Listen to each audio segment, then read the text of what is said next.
warahmatullahi wabarakatuh. Selamat siang teman-teman. Perkenalkan, nama saya Agistel Meka Putri dari kelompok 6 yang akan menjadi moderator dari kelompok 4. Sebelum itu, untuk kelompok 4 boleh memperkenalkan diri terlebih dahulu. Mengenalkan, nama saya Nahda Rustadadika, NIM akhir 099. Baik semuanya, perkenalkan nama saya Putri Ramasari dengan NIM akhir 087. Saya Iwan Sebastian Mauri, 5 akhir 100. Saya Muhammad Rosin Riyadin dengan 5 akhir 082.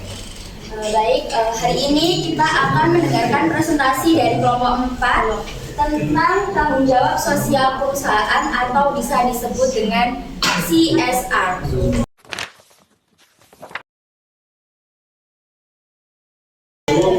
Mohon perhatian dan kerjasamanya agar presentasi hari ini dapat berjalan dengan baik dan juga kondusif. Kepada kelompok 4, waktu dan tempat dipersilakan. Tanggung jawab sosial perusahaan CSR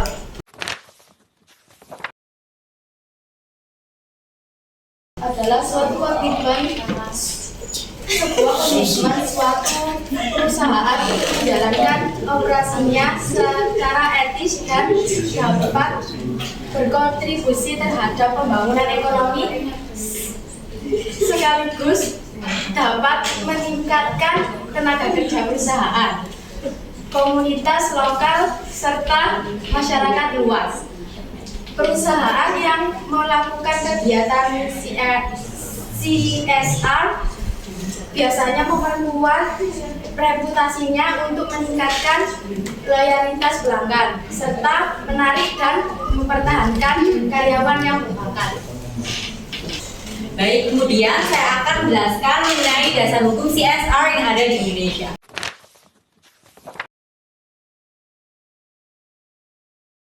Teman-teman di sini pasti udah tahu dong bahwa di Indonesia itu banyak banget undang-undang dan hukum-hukumnya. Maka dari itu di sini saya akan menjelaskan hanya 3 dasar hukum CSR yang ada di Indonesia. Nah, yang pertama ada Undang-Undang Nomor 40 Tahun 2007 mengenai perseroan terbatas. Pasal 74 menyatakan bahwa perseroan yang sedang melakukan sebuah usaha atau bergerak di bidangnya, maksudnya bidang sumber daya alam seperti kehutanan, perikanan, pertambangan dan lain sebagainya, itu wajib banget untuk melakukan tanggung jawab sosial dengan perusahaan. Nah, tujuan dari undang-undang ini adalah untuk memastikan agar sumber daya alam kita itu nggak dieksploitasi dan nggak memberi dampak negatif bagi lingkungan dan masyarakat, serta kita itu bisa memastikan apakah perusahaan ini tuh udah berkontribusi untuk kesejahteraan masyarakat dan lingkungan. Nah, yang kedua ada Undang-Undang Nomor 25 Tahun 2007 mengenai penanaman modal.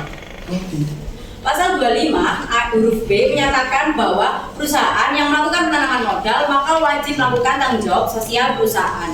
Undang-undang ini bertujuan agar investasi yang dilakukan perusahaan itu nggak hanya bermanfaat bagi perusahaan aja, tapi juga bermanfaat bagi masyarakat dan lingkungan sekitar. Nah, yang terakhir ada Undang-Undang Nomor 32 Tahun 2009. Ini tentang perlindungan dan pengelolaan lingkungan hidup. Pasal 68 menyatakan bahwa seseorang yang ingin melaksanakan sebuah usaha maka memiliki kewajiban untuk memberikan informasi terkait perlindungan dan pengelolaan. Terus memberi informasi tentang keberlangsungan fungsi serta memberi informasi mengenai ketaatan soal mutu lingkungan hidup. Nah, undang-undang ini bertujuan agar kita itu bisa memastikan apakah pelaku usaha itu sudah berkontribusi untuk memberikan informasi tentang perlindungan dan pengelolaan lingkungan hidup. Lalu kita itu juga bisa apakah pelaku usaha itu sudah menjaga keberlangsungan fungsi dan menaati ketentuan mutu lingkungan hidup. Gitu teman-teman. Itu tadi materi mengenai dasar hukum CSR yang ada di Indonesia. Selanjutnya akan dijelaskan oleh teman saya. Oke, materi yang ketiga adalah penelitian secara biasa.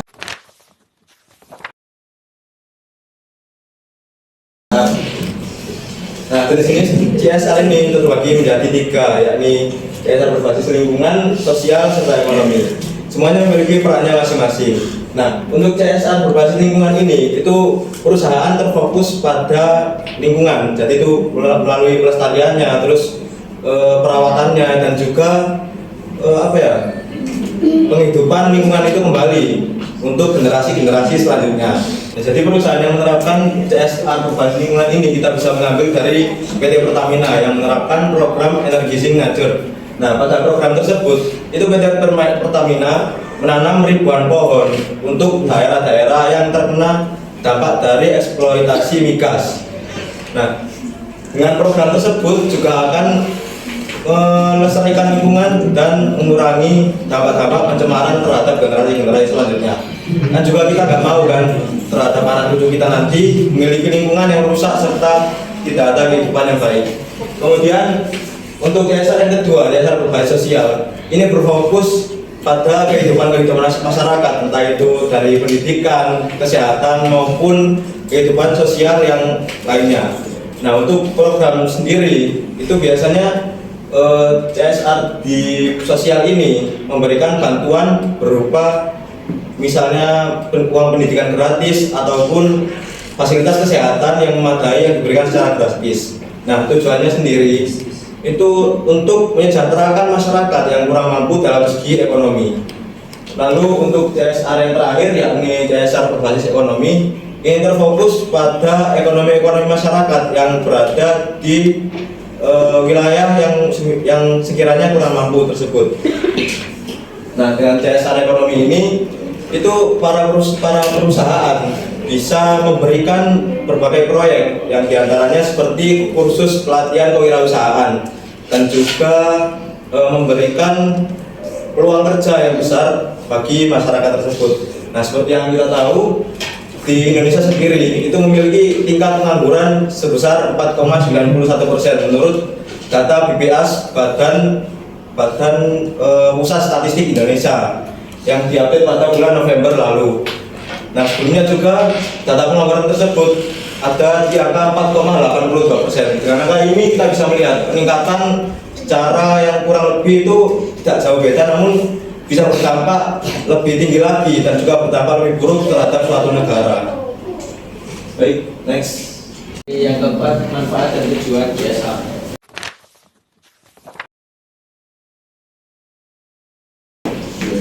Manfaat dan tujuan CSR ada dua. Yang pertama yaitu manfaat CSR bagi perusahaan, dan yang kedua manfaat CSR bagi masyarakat dan lingkungan. Untuk poin pertama, memperkuat reputasi perusahaan. Nah, misal nih kalau perusahaan kita mempunyai reputasi yang bagus, pasti investor ini tidak ragu untuk menginvestasikan uangnya ke perusahaan kita. Dan yang kedua, memperoleh sumber keuntungan yang kompetitif. Nah, kata kompetitif itu bisa bersaing dengan perusahaan-perusahaan lain. Nah, kalau kita menggunakan jasa dapat memperoleh keuntungan yang kompetitif, bisa bersaing dengan perusahaan-perusahaan yang lain. Untuk poin ketiga, mengurangi risiko dan meningkatkan keberlanjutan operasional. Mengurangi risiko yaitu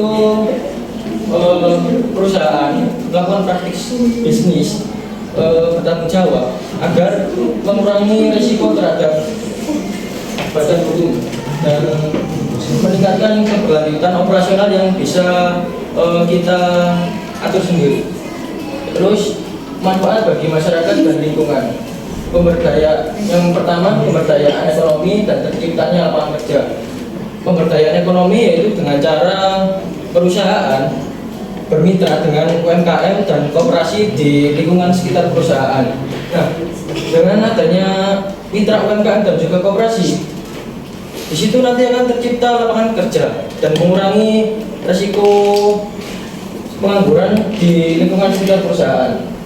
Untuk poin kedua, meningkatkan kesadaran dan partisipasi masyarakat. Nah, CSR ini berperan penting untuk meningkatkan kesadaran masyarakat di lingkungan sekitar dengan cara melakukan edukasi terhadap masyarakat sekitar tentang pentingnya pengolahan sampah, pengolahan limbah, maupun yang lainnya tentang pemberdayaan sampah. Dan yang terakhir, konservasi sumber daya alam. Nah, perusahaan ini berperan penting dalam pelestarian sumber daya alam. Misal contohnya praktik bisnis yang ramah lingkungan, terus pemanfaatan energi yang terbarukan dan pengurangan pemanfaatan energi yang tidak terbarukan. Mungkin sudah lanjut. Yang kelima, studi kasus CSR.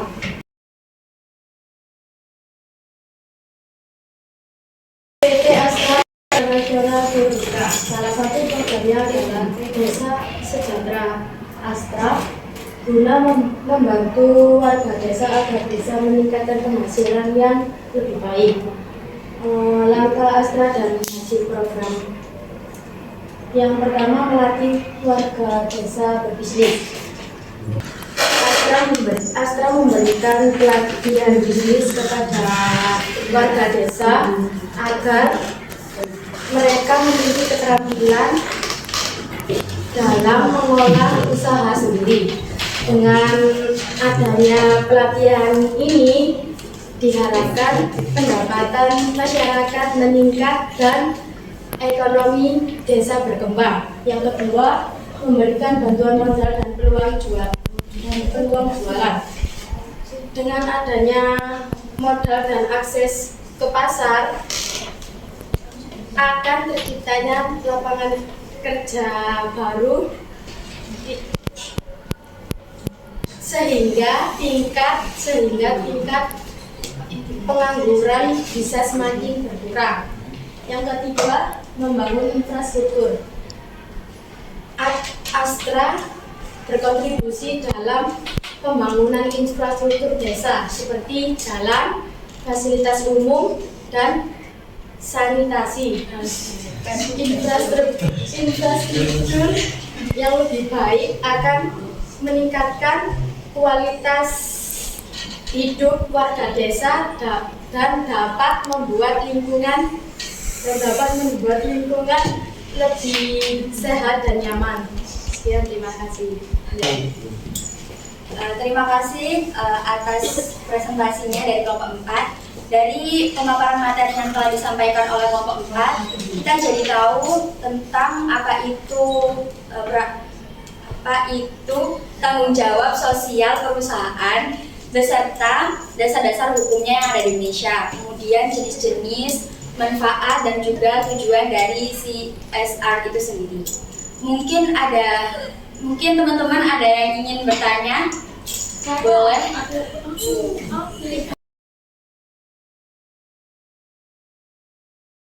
Dinapani dengan NIM akhir 102. Saya dari kelompok 10. Izin bertanya, sejauh mana sih perusahaan itu bertanggung jawab terhadap komunitas di sekitarnya? Terima kasih. Tari izin menjawab pertanyaan dari Adel. Nah, pertanyaan dari Adel sendiri tadi ya itu sejauh mana sih perusahaan itu bertanggung jawab atas komunitas di daerah sekitarnya.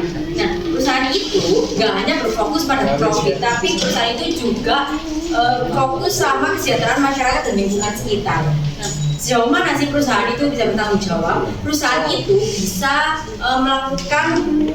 memberikan layanan kesehatan bagi masyarakat sekitar, apalagi masyarakat yang jauh dari pusat layanan kesehatan. Jadi perusahaan itu bisa memberikan layanan kesehatan, entah itu kesehatan secara gratis atau kesehatan secara keliling, agar yang dari pelosok-pelosok itu bisa merasakan layanan kesehatannya. Lalu perusahaan juga bisa memberi beasiswa bagi anak-anak yang memang memiliki potensi untuk lanjut sekolahnya, biar mempermudah untuk melanjutkan pendidikannya. Terus perusahaan itu juga bisa seperti menjaga keberlanjutan ekosistem, agar ekosistemnya itu masih terjaga dan nggak rusak, walaupun dia itu sedang menerapkan perusahaan di situ. Apa menjawab? Ikut jawab. Baik, terima kasih. Saya laptop ganti tim belakang 090. Bagaimana cara perusahaan memastikan bahwa program CSR mereka benar-benar bermanfaat dan bukan sekedar pencitraan? Wah, lancar. Menjawab pertanyaan dari Alia, perusahaan dapat memastikan izin menjawab pertanyaan dari Alia, Bagaimana cara perusahaan memastikan bahwa program CSR mereka benar-benar bermanfaat dan bukan sekedar pencitraan? Yang pertama, langkah-langkahnya itu menyesuaikan dengan isu yang relevan. Nah, program CSR ini harus berfokus pada masalah yang ada di real atau nyata di dunia. Terus yang kedua, melibatkan pemangku kepentingan, berkolaborasi dengan masyarakat, terus karyawan dan juga organisasi yang independen. Terus yang ketiga, mengintegrasikan ke dalam bisnis. Nah, CSR itu harus menjadi bagian dari strategi perusahaan, bukan hanya donasi atau kampanye sesaat. Dan yang keempat, mengukur dan melaporkan dampak.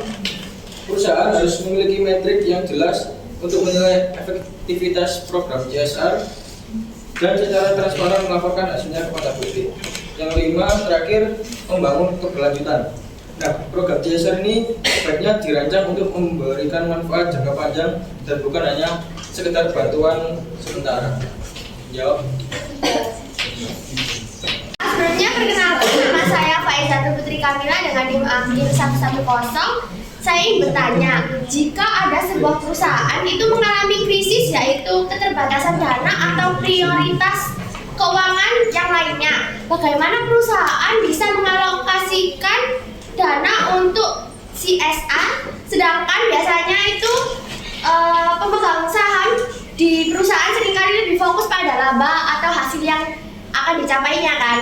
Nah, bagaimana agar kita sebagai pengusaha itu dapat memuaskan kepentingan pemegang saham tersebut juga? Terima kasih. Nah, jadi saya Muhammad Rusdi Yatin akan menjawab pertanyaan dari Pak Izzat Putri Kamila. Jadi tadi pertanyaannya itu, jika perusahaan mengalami krisis yaitu keterbatasan dana dan prioritas keuangan lainnya, bagaimana perusahaan mengalokasikan anggaran untuk CSR? Sedangkan biasanya pemegang saham di perusahaan seringkali lebih berfokus pada peningkatan laba dan dividen. Nah, bagaimana agar dapat tetap memuaskan kepentingan pemegang saham juga? Nah, sebenarnya dari pemegang saham dan juga pemilik perusahaan itu pasti memiliki sebuah kesepakatan. Nah, di suatu perusahaan pasti juga memberikan, misalnya kalau ada krisis ini, jadi para pemegang saham pasti akan mendapatkan dividen segini, meskipun nantinya akan ada terjadi penurunan. Lalu untuk bergerak di bidang CSR, itu biasanya sebuah perusahaan akan menetapkan 2-5% dari laba ataupun keuntungan yang bersih. Nah, jadi bagaimana untuk menguntungkan para investor? Jadi jawabannya seperti itu ya. Meskipun memiliki krisis, itu para perusahaan mestinya memiliki kesepakatan di awal. Nah, jadi mau tidak mau seorang investor harus mengikuti kesepakatan yang sudah berlaku dari awal. Meskipun itu nantinya ekonominya akan naik ataupun turun, keuntungan yang didapatkan sudah tertera. Seperti itu. Jadi tidak mungkin untuk terjadinya krisis dalam pelaksanaan CSR-nya. Kalau untuk pelaksanaan CSR artinya sudah tertata ya. Misal bagi perusahaan itu memiliki dividen yang banyak, maksudnya itu laba bersihnya pada bulan tersebut ataupun tahun tersebut itu sudah banyak. Jadi para perusahaan biasanya akan melakukan 5%, dan semisal kalau memiliki krisis biasanya paling sedikit di angka 2% untuk program CSR. Namun untuk dividennya sudah tertera begitu. Menjawab. Oke. Terima kasih. Baik, jadi kesimpulan dari materi kelompok 4 ini yaitu tanggung jawab sosial perusahaan di dalam etika dan hukum bisnis ini. Perusahaan itu tidak hanya memfokuskan pada keuntungannya saja, tetapi perusahaan itu juga harus memiliki kewajiban untuk bertindak secara etis dan juga mematuhi hukum yang ada demi mensejahterakan masyarakat dan juga lingkungan sekitar. Sebagai penutup, saya ucapkan terima kasih kepada kelompok 4 atas presentasinya, dan semoga apa yang kita pelajari hari ini dapat bermanfaat bagi kita semua. Saya akhiri. Wassalamualaikum warahmatullahi wabarakatuh.